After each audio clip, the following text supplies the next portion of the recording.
The Mother Earth has played a very big part through her axis. In the same way, in human beings, the axis is the most important. That's the main principle of life we have got, is our axis. We have to stand on our axis. Those who do not stand on their axis, stand more towards the left or towards the right, are capable of complete destruction. Because either they will be destroyed by too much of right side or too much of left side. So our axis has to be properly dealt with. Now those people who do not have a proper axis can have problems of different chakras, of different kind of quality in a person.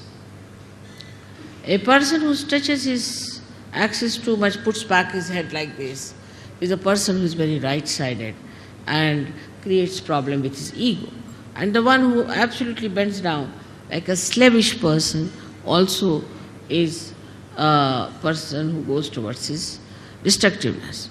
Now there's a big problem between these two types of people, one trying to dominate another, and when they start dominating another person, they actually destroy themselves as well as destroy the ones whom they are dominating. For example, now, we have seen that we had Britishers who came here and ruled us. We have seen the French went and ruled some other people. Then there are Portuguese who went and ruled some other people. But everything that they did to dominate and all that has double reactions. First of all, by their domination, say, Indians became very slavish. Indians become, even today, they are extremely slavish and they do not have that independent axis as they should have. Extremely slavish people they are. Especially I see in the West, I am surprised when the Indians go from here. I find they are so very slavish. They try to sort of do all kinds of slavish acts to please the white-skinned people. The white skin became sort of a very adorable stuff in it. That added to the ego of the whites. Added to the ego of the whites, and today you see what's happening is all that ego is destroying them. They are on the verge of destruction because of their ego. So it is so unnatural and it is so superficial. One has to understand that what is the best within a human being is his axis. And everybody has an axis, and one must respect the axis of every person. In Sahajayoga, I don't know you by your faces so much. I know you by your chakras, by your sushumna, what sort of a sushumna you have. If you have a deep sushumna, I know you as a deep person. If you have a superficial sushumna, I know you as a person with a very superficial type of a sushumna. And even if you make up something by sort of being very nice or good, or talking about Sahajayoga, or knowing too much about Sahajayoga, and saying things which will baffle normally anyone, as if you are masters of Sahajayoga, I know how deep you are. So the depth on the axis is more important than anything else. Your axis has to be very deep. Now you will say that, Mother, the axis is the same as it is. So how can it be deep? So in the axis, as you see, is made in human beings, is like a 3.5 coiled paper-like thing. And the inside of it is the Brahma nadi. The Brahma nadi is a very, very small little, we can call a very, very hair-like thing, where only a hair like Kundalini can pass through. But when the person is deep, this Brahma nadi is bigger, and all the rest of them, which are coiled into each other, are smaller. While the people who are not deep, their outside, what you call the foldings, are bigger than the inside small thing. Now such people could be apparently very dynamic, may look very intelligent, may look very smart, may look to be very good looking, or whatever it may be, outwardly. But inwardly they are not deep. Inwardly, if they are deep, their whole attitude is beautiful. They are very joy-giving people. They are very joy-giving. And the more, if you meet a person of another kind, he may look joyous, he may try to give you joy, but the joy won't be really that deep. It would be like a joy kill. So it is important for us to make our axis deeper. And that is where we lack the proper assiduity, the proper effort we have to put in. Now some people have automatically very deep axis. And some people have very, very, what should you say, a very constricted type of the axis. This axis has to be grown. Now when you come for my puja and all that, I do expand it, I agree. But it is a temporary thing. To retain it at that point, one has to work at home, in the collective also. One has to work very much at home with meditation. But it should be done seriously. It should not be just a joke, to be frivolous, to be stupid. That's not the way. It should be done very seriously in the meaning that it is a devoted task you have taken. It's a meditative thing. It's a prayer to God. You can call it, it's a puja to God. It's to be done with that reverence. Because reverence is the key of achievement. If you have no reverence about yourself and no reverence of others, then it cannot be done. But first you must have reverence for your own life. What am I doing with my life? Where am I wasting it? Why should I waste it? Why should I be deep? After all, there must be some purpose of my life. Am I serving my purpose? Am I doing that? All these things, if they pop into your head, then you will understand it's very easy to fight out your ego. Because normally on small things people fight. I have seen that in Sahajayoga also people fight on things like, it's so useless, absolutely useless. To me it sounds stupid to even mention the way people fight over small things and quarrel.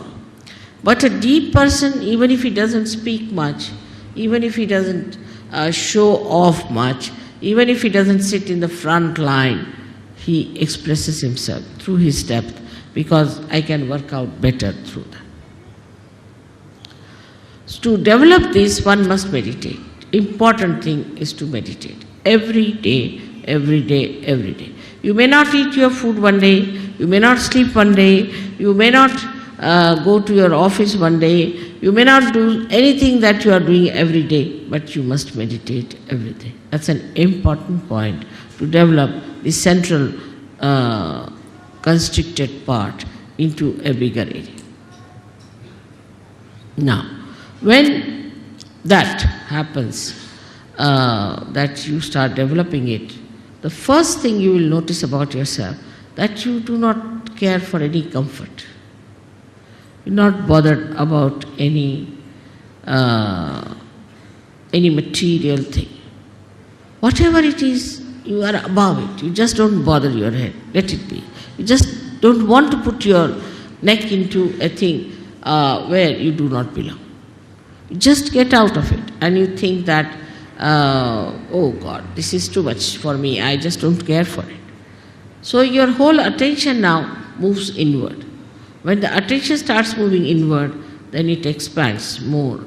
This is the inner part, which is called as the Brahma nadi, and starts expanding and expanding. Now, in small things also, say for example, if I have not mentioned somebody and mentioned somebody else, then they feel, oh, why didn't mother mention my name? It's too small a thing that it doesn't matter. As long as you have a deep axis, you are with me, I am with you, absolutely one with each other. But These outward things are, oh, she gave a nice sari to another one, she never gave us a sari, she didn't do this, didn't do that. All those things, if it comes to your head, that means absolutely is true that there is something lacking within you. Or if you try to complain, oh, I went there, I had to go by a bus and I had to stand on this thing, that shows that you are not comforted. This widening comforts you. That's the comforting thing. And that really makes you feel so comfortable in any circumstance, in any position, in any lifestyle. And you do not want to have any other comfort. And this one has to develop through meditative effort. Secondly is, we have to know that Sahaja Yoga as it is today is a collective happening. I find, especially among Indian men, they never do any work with their hands, which is a wrong thing. Because they don't use their hands at all, their collectivity is poor, very poor. Indians have the worst collectivity. If you have an ashram, I don't know why should we build an ashram, nobody is going to stay there. They want to have their own houses, their own families, their own children.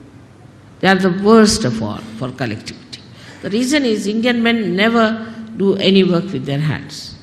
They cannot nail one nail. There are many like that. Leave alone repairing anything.